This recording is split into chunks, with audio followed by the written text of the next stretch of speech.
بسم اللہ الرحمن الرحیم۔ محرم الحرام کے مہینے میں اہل سنت والجماعت کے لیے دین کی تعلیمات کیا ہیں، وہ ہم مختصراً عرض کرتے ہیں۔ قرآن کریم کی سورۃ توبہ میں اللہ تعالیٰ نے ارشاد فرمایا کہ جس دن سے اللہ نے زمین و آسمان کو پیدا فرمایا اس دن سے اللہ کے ہاں مہینوں کی تعداد 12 ہیں۔ پھر فرمایا کہ فمنھا اربعۃ حرم، ان 12 میں سے 4 مہینے حرمت والے ہیں، وہ یہ ہیں ذی القعدہ، ذی الحجہ، محرم اور رجب۔ ابراہیم علیہ السلام کے زمانے سے لوگ ان کو احترام کرتے تھے اور ان 4 مہینوں میں لڑائی جھگڑا کرنا، گناہ کرنا برا سمجھتے تھے۔ حتیٰ کہ زمانہ جاہلیت میں بھی اگر کوئی شخص اپنے والد کے قاتل کو سامنے سے گزرتا ہوا ان 4 مہینوں میں پاتا، اسے کوئی انتقام نہیں دیتا تھا۔ تو ان میں ایک محرم والا مہینہ بھی ہے، تو اس کا بھی ہمیں آج بھی احترام کرنا چاہیے۔ اس کے احترام کا تقاضا یہ ہے کہ ہم اس مہینے میں خاص طور پر لڑائی جھگڑے سے، ہر گناہ سے اجتناب کرنے کی کوشش کریں۔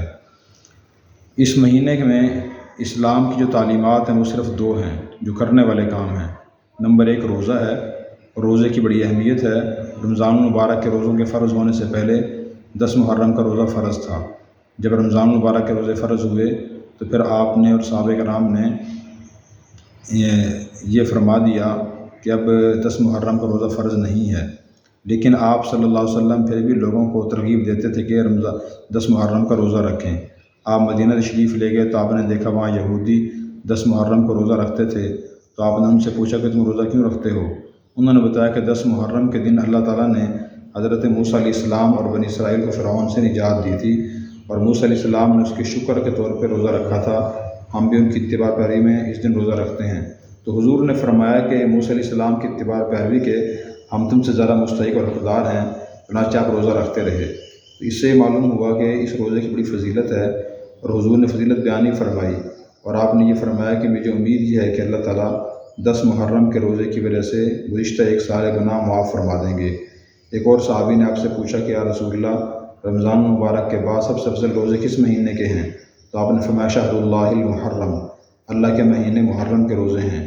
تو آپ خود بھی 10 کے علاوہ محرم میں روزے رکھتے تھے، 10 محرم کے علاوہ بھی، اس کی کوشش کرنی چاہیے ایک تو۔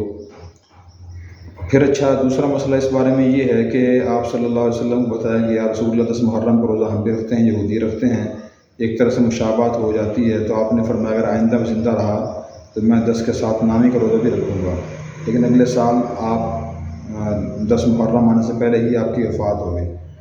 تو اس لیے علماء شروع سے کہتے آ رہے ہیں کہ 10 کے ساتھ 9 کا یا 10 کے ساتھ 11 کا روزہ رکھیں، لیکن مولانا منظور نعمانی رحمۃ اللہ علیہ بہت بڑے عالم دین ہیں، انہوں نے یہ فرمایا کہ حضور صلی اللہ علیہ وسلم نے 10 کے ساتھ نامی یا 11ویں محرم کا روزہ اس لیے ترغیب رکھنے کی ترغیب دی تھی کہ یہودی روزہ رکھتے تاکہ ان سے مشابہت نہ ہو، لیکن آج کل کوئی یہودی 10 محرم کا روزہ نہیں رکھتا، اس لیے اکیلا ایک روزہ رکھنا بھی کافی ہے۔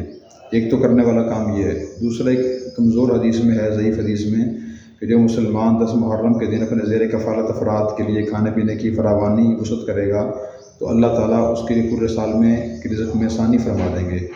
تو اپنی جو زیر کفالت افراد ہیں، گھر کے افراد ہیں یا ملازمین ہیں، تو ان نے اپنی استطاعت کے مطابق اس دن کھانے کی ذرا فراوانی کرنی چاہیے اپنی گنجائش کے مطابق۔ یہ 2 کام کرنے کے ہیں۔